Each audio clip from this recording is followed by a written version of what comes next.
میں صرف ایک میدان نہیں ہوں، میں وہ جگہ ہوں جہاں فرشتے آپ کی دعاؤں پر آمین کہنے آتے ہیں۔ کیا آپ جانتے ہیں کہ یہاں نماز پڑھنے کا صحیح سنت طریقہ کیا ہے؟ میرا وقت سورج نکلنے کے تھوڑی دیر بعد شروع ہو جاتا ہے۔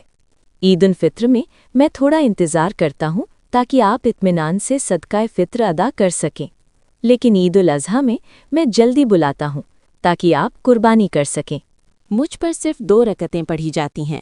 پہلی رکعت میں قرات سے پہلے 7 تکبیریں اور دوسری میں 5 تکبیریں کہی جاتی ہیں۔ یاد رکھیے، ہر تکبیر کے درمیان اللہ کی حمد و ثنا سبحان اللہ کہنا افضل ہے۔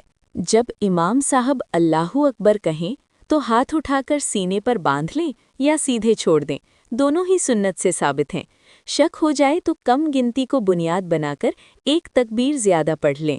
نماز کے بعد خطبہ سننا بہت اچھا ہے، لیکن اگر کوئی مجبوری ہو تو آپ جا بھی سکتے ہیں، اور ہاں، واپسی پر اپنا راستہ بدل لیں۔